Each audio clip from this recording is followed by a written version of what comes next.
देवमाणूसमधला अध्याय 3 मार्च भागामध्ये देवीसिंग आणि शालिनीला एकत्र बघून लालीला खूप रडायला येतं. ती मनात म्हणते, तू आता वाचणार नाही.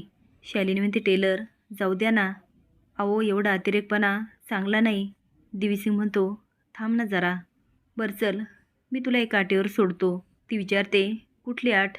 तो म्हणतो, मला परत लवकर भेटायचं. शालिनी म्हणते, बघू. तो म्हणतो, बघू बिघू नाही, भेटायचं म्हणजे भेटायचं. बरं एक काम करा, मी पहिले जातो, तुम्ही नंतर या. तो आता निघून जातो आणि शालिनी केस आणि साडी व्यवस्थित करते. ती आता जायला लागते. तेवढ्यात लाली पुढे येते. लालीला बघून शालिनीच्या पायाखालची जमीनच सरकते. ती आता एवढी घाबरलेली असते. लाली म्हणते, काय झालं? एवढी का घाबरली आहे? काहीतरी पाप केल्यासारखं का? माझ्या नवऱ्यासोबत काय करत होती? शालिनी घाबरून म्हणते, लालीताई, तुम्ही जे समजता ना तसं काहीच नाही आहे. लाली म्हणते, माझा नवरा तुला किस करत होता आणि काय म्हणते, काहीच नव्हतं. काय गे, मला काय खुळीबिळी समजली की काय? माझ्या नवऱ्यासोबत नाटक करायला मी तुला पैसे दिले आणि तू काय करती? माझ्या नवऱ्याला माझ्यापासून हिसकावते. हे करायची तुझी हिंमत कशी झाली? शालिनी म्हणते, लालीताई, तुम्ही जे सांगताय ना तेच मी करते. लाली म्हणते, होय का? मला काय विडीबिडी समजली की काय? हे बघ, पहिले पण 2 बायका माझ्या नवऱ्याच्या अशाच मागं लागल्या. त्याच्याबरोबर प्रेमाचे संबंध बनवले आणि मग काय, त्या जगातून निघून गेल्या म्हणजे मी त्यांना घालवलं. आता मात्र शालिनी जाम हादरते. लाली म्हणते, आता तुझी बारी. तुम्ही ते ऐका ना लालीताई.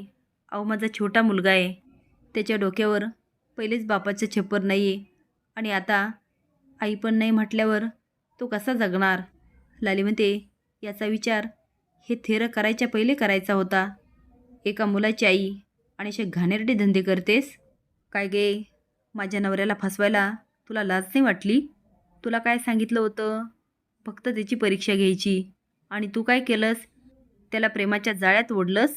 शालिनी आता गायाव्या करत असते. लाली म्हणते, हा झोळीमध्ये पाप जाळल्या जातं आणि तू पापी आहेस म्हणजे तुला ह्या होळीत जळावंच लागणार. आता मात्र शालिनी चांगलीच हादरते आणि म्हणते, लालीताई, अहो हे काय बोलताय? लाली म्हणते, मी जे बोलते ना ते करते. आता लाली तिच्यावर वार करणार. तेवढ्यात जामखरचा आवाज येतो.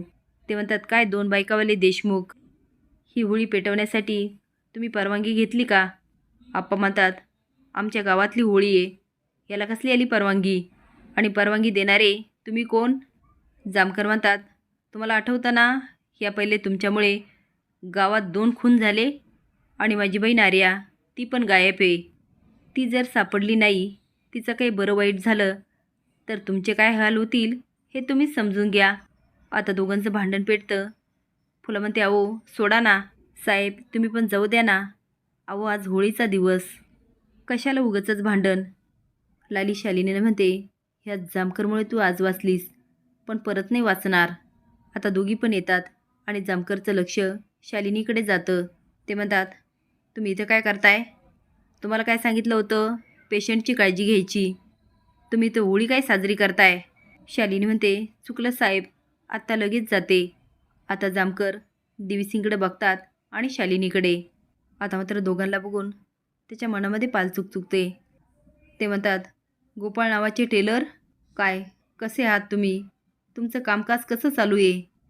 आता देवीसिंग नाटक करत म्हणतो, ठीक आहे. आता शालिनी परत एकदा अंधारातून निघून जात असते आणि लालीचं तिच्याकडे लक्ष असतं.